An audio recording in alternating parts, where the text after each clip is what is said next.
And there are so many theories about this. We are bombarded with this. We see people talking about the Freemason order, the Illuminati, the international bankers, the Zionists, alien consciousness. Even some groups are coming up, satanic type groups, New Age type religions. All of these coming up, and what we find in most cases is that all of these groups are worshiping a force. If you go to the highest level of these groups, you see they are doing a type of worship. It is not to God. It is not the God of Moses or Jesus or Muhammad, peace be upon them. It is another force. And they are worshiping this force. They are seeking and taking strength out of this force. And nobody can say exactly what it is, but Muslims have the bottom line.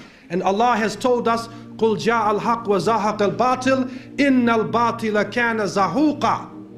The truth has come, and falsehood will vanish, because surely falsehood is a perishing, vanishing thing. The Prophet, peace be upon him, said, there would come in the end of time great liars, kadhabun, dajjalun, to the point where they are false Christs, claiming to be false prophets, would lead you astray. And they will come to you with a type of speech that you nor your parents have ever heard of before. Beware of them. Beware that they take you astray. Beware that they put you into a fitna, a trial, and a temptation. And so the Prophet, peace and blessings be upon him, did not speak from himself. And we are witnessing today, with the advent of the new technology, that human beings have the ability to send information throughout the planet simultaneously. We have the ability to witness events here in Australia that could be happening in other parts of the world. In Europe, we could witness these events. But at the same time, we can be confused simultaneously. The whole world can be lied to at once. And they have the ability to twist around, to develop, to put together images and sounds, and to develop this story, which, although it is not true, appears to be true. And you know it's not true, but you watch it as though it is true, and it affects the way you think. And so, as the Prophet, peace be upon him, said, Sadaqa Rasulullah alayhi salatu wasalam, they will come to you with a type of speech that you nor your parents have ever heard of before. You have never heard this thing before.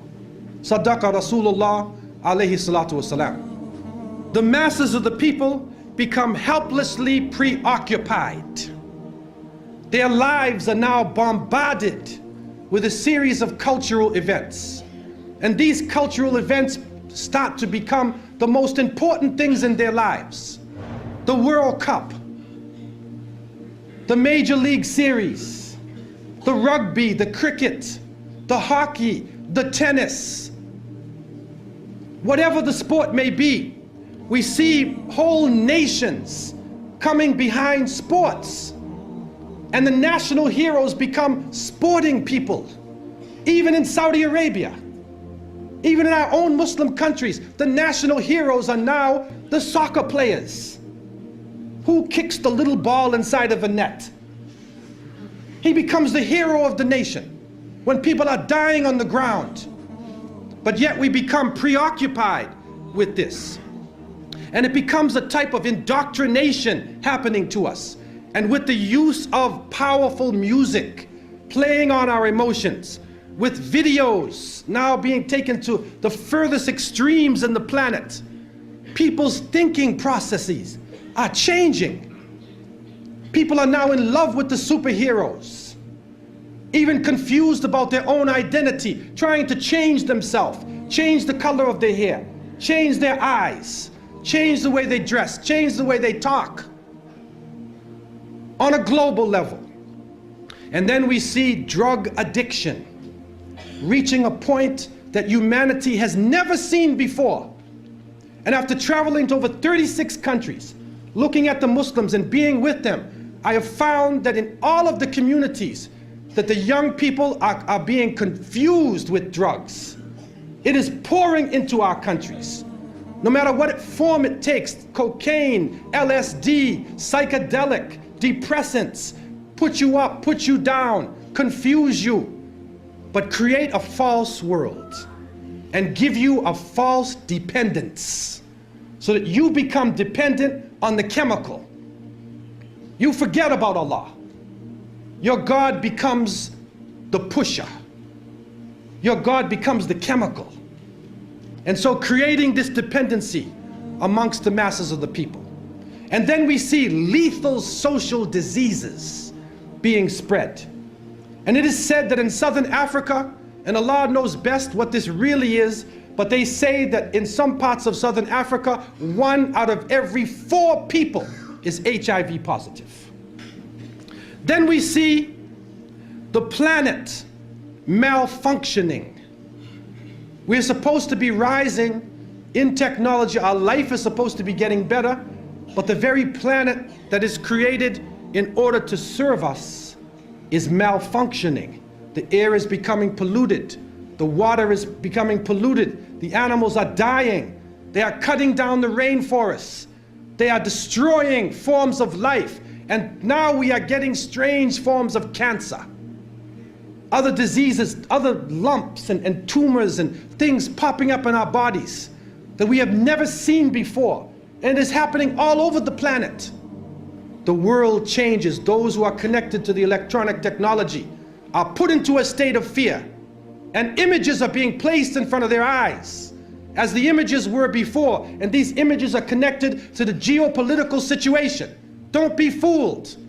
And we, the innocent people, trying to look at the world and trying to understand what is going on, we see everything is moving toward one world state, one world police force, one world bank, and one world unelected elite that rules over us not based upon the will of the people or democracy, but rules over because of control of the bank, control of the economy and the flow of the money, which is changing every day, changing from gold and silver to paper to plastic. And now they are trying out chips.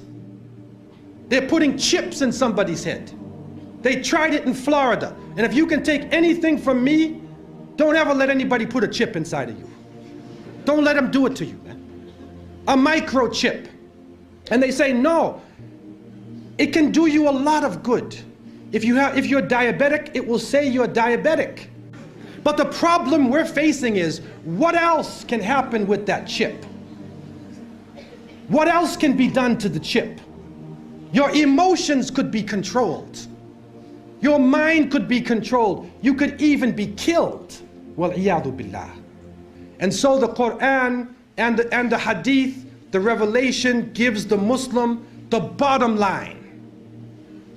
And we need to work from the bottom line up, instead of from the confusion to the bottom line.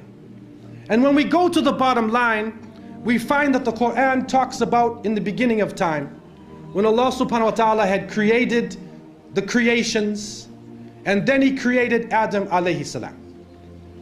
And He turned to His angels, and amongst the angels was a jinni named Iblis. May Allah protect us from him.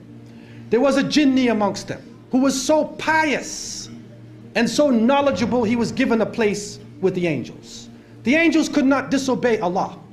And so Allah told them in the oft repeated verses, Usjudu li Adam fasajadu illa Iblis.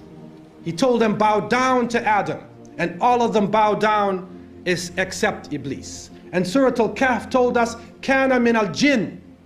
He was jinni. He was not a fallen angel.